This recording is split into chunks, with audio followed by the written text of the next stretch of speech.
Today we're going to repair this leaky oil pan on this 2007 Jeep Wrangler. Alright, so it is leaking from here, and it looks from up here as well, but we're going to do one step at a time. It was leaking from the oil filter, which kind of leads me to all of this soak in here. We just did the oil change on there.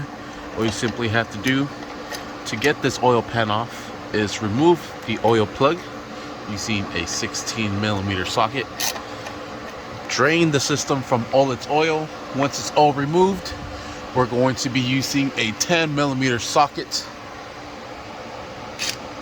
And 10, where you at? There it is. To loosen up all these bottom bolts. And we're gonna go ahead and break them all apart all the way around. I already have my table here. We're gonna bring it over here, put some RTV silicone gasket maker, put it back into place, let it cure, finish that oil change. All right, there is a total of 16 bolts we'll remove using the 10mm socket. I am using an extension and my trusty Ryobi brushless tool to remove all these from here. Then we'll take this pan, clean it out, and like I said, RTV it. All right, all the bolts are off and I have them here in a nice safe location. I'm going to use these nylon trim tool removals, or plastic, to remove this oil pan. I'm going to need both hands for this. All right, so I'm just damaging my tool. It is not coming off, so I'm going to use a rubber mallet.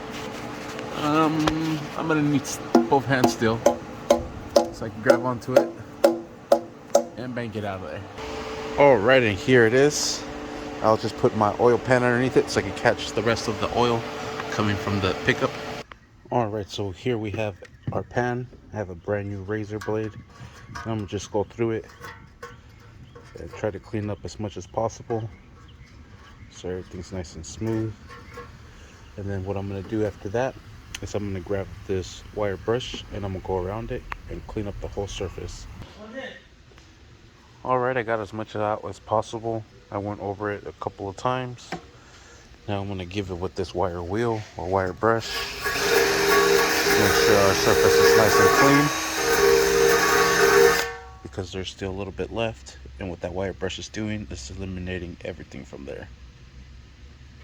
So I'm going to hit the whole thing. Make sure it's nice and smooth. I'm going to clean this up, wash it up. Then we'll prep it and put some of that RTV. Alright, there it is, nice and clean surface. Now I'm going to wash this off. Alright, just rinse it off with the pressure washer just to get everything off. Now we're going to dry it up. Alright, it's all clean, all dried up. Now I'll go ahead and add some RTV silicone. I'm using this ultra black gasket maker, oil resistant. The part number is 82180. And now we're just going to apply the RTV silicone all the way around the holes. Just want to make sure it's nice and thick, and then we're going to go over it with the finger and give it a nice good layer. So let me put this RTV all the way around. Alright, and that is how it should come out, nice and thick. Then we'll just grab our finger and just lightly go over it. Don't over press it so you don't make it thin. I want to make sure it's nice and thick all the way around. And just work it all the way. You'll feel where it's a little bit thicker. And just rub it all the way around. It's essentially what you want to do. Just layer it.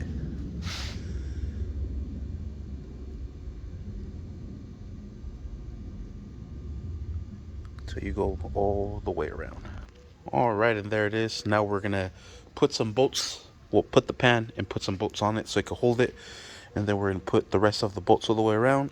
And we're gonna compress it until the RBT starts to squeeze out the sides. Then we'll stop and we'll do it all the way around. We'll let it dry for a good hour.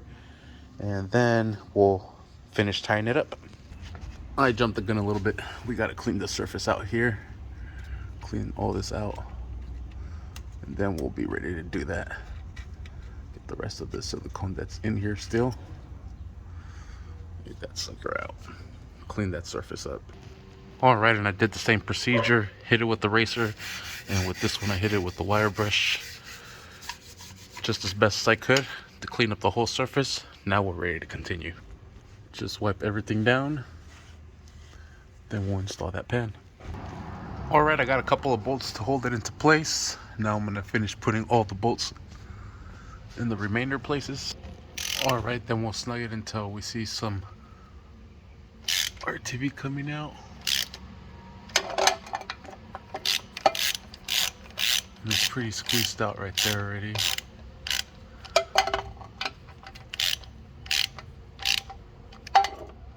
You want to make sure that you give it a nice good gap so it creates a nice thick layer of it. So you don't want to tighten it down yet, and just do that all the way around till it's coming out just like so. Alright, and we are set for a good hour, and we'll let that sit for an hour, then we'll finish tying it down. Alright, now we're gonna torque all these down in a crisscross pattern, going 1, 2, and then 3, and then 4, and then going all the way around and so forth. It says it's 105 inch-pounds, so a total of 8 foot-pounds, give or take. So we're going to secure these down, like I said, starting with this one,